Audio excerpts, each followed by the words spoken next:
आज आपको यह भी पता होना चाहिए कि प्रधानमंत्री मोदी और राहुल गांधी के भाषण में अंतर क्या है। देखिए, कल राहुल गांधी ने भाषण दिया और आज नरेंद्र मोदी ने अपना भाषण दिया। आज को आप ये कह सकते हैं कि जो मैच चल रहा था विपक्ष और सरकारी पक्ष के बीच संसद में, जो अडानी के मामले पर चल रहा था, उसमें राहुल गांधी को यह लगा कि उनके भाषण के बाद मोदी फंस जाएंगे। मोदी आए आखिरी ओवर में बॉलिंग करने के लिए और उन्होंने सारे विकेट ले लिए विपक्ष के। राहुल गांधी ने कल लोकसभा में 51 मिनट लंबा भाषण दिया था, जिसमें से उन्होंने 45 मिनट, 51 मिनट में से 45 मिनट सिर्फ अडानी और अडानी के जुड़े मुद्दों के बारे में बात की और इनमें भी 29 मिनट तक वो लगातार ऐसे ही आरोपों के बारे में संसद को बताते रहे जो अडानी से संबंधित थे, लेकिन सबूत एक भी नहीं दिया। और संसद में वो बोले तो 51 मिनट तक, लेकिन सबूत जरा भी नहीं पेश कर पाए। आरोप उन्होंने बहुत सारे लगाए, लेकिन इसके बावजूद राहुल गांधी ने राष्ट्रपति के अभिभाषण पर अपने भाषण को अडानी और प्रधानमंत्री मोदी तक सीमित कर दिया। और इस दौरान वो अपने साथ एक तस्वीर भी लाए थे जिसमें गौतम अडानी प्रधानमंत्री मोदी के साथ दिख रहे हैं।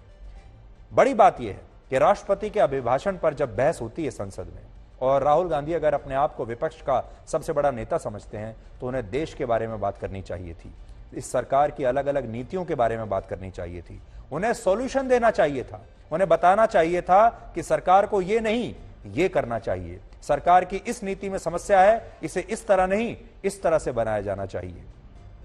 ये उन्होंने बिल्कुल नहीं किया। उन्होंने देश के बारे में बात ही नहीं की। सारे वक्त उन्होंने सिर्फ अडानी के बारे में बात की, जैसे कि इस देश में अडानी के अलावा और कोई मुद्दा है ही नहीं। इस देश में 140 करोड़ लोग रहते हैं। उन लोगों को पैसा भी चाहिए, रोजगार भी चाहिए, स्वास्थ्य भी चाहिए, शिक्षा भी चाहिए, सड़कें भी चाहिए, इंफ्रास्ट्रक्चर भी चाहिए, मकान भी चाहिए, बिजली भी चाहिए, पानी भी चाहिए। उसके बारे में राहुल गांधी ने जरा भी बात नहीं की।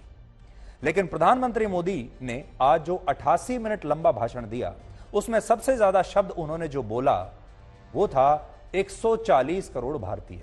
बार बार वो एक ही बात बोल रहे थे, 140 करोड़ लोग। इस देश की जनता सब समझती है और जनता ने यह देखा, राहुल गांधी ने एक बार भी 140 करोड़ लोगों के बारे में बात नहीं की, लेकिन मोदी बार बार यही 140 करोड़ लोगों के बारे में बात कर रहे हैं।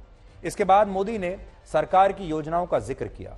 उन्होंने पिछले 9 वर्ष की अपनी सरकार की उपलब्धियां गिनाई और 88 मिनट के इस भाषण में सिर्फ 6 मिनट ऐसे थे जब उन्होंने सीधे तौर पर कांग्रेस पार्टी और विपक्षी नेताओं पर व्यंग किया और उन्होंने गौतम अडानी का और राहुल गांधी का एक बार भी जिक्र नहीं किया। प्रधानमंत्री मोदी ने कहा कि विपक्ष ने पिछले 9 वर्षों में उन पर सिर्फ झूठे आरोप लगाए हैं, लेकिन कभी भी उनकी सही आलोचना नहीं की। और जिस दिन विपक्ष सही मायनों में उनकी आलोचना करेगा, उन्हें बड़ी खुशी होगी और वो इसका जवाब जरूर देंगे। कि आलोचना एक प्रकार से लोकतंत्र की मजबूती के लिए, लोकतंत्र के संवर्धन के लिए, लोकतंत्र के स्पिरिट के लिए आलोचना एक शुद्धि यज्ञ है। उस रूप में हम आलोचना को देखने वाले हैं। लेकिन दुर्भाग्य से बहुत दिनों से मैं इंतजार कर रहा हूं, कोई तो मेहनत करके आएगा, कोई तो एनालिसिस करके कोई आलोचना करेगा ताकि देश को कुछ लाभ हो। लेकिन 9 साल आलोचना ने आरोपों में गंवा दिए जिन्होंने, सिवाय आरोप, गाली गलौज, कुछ भी बोल दो, इसके सिवाय कुछ नहीं किया।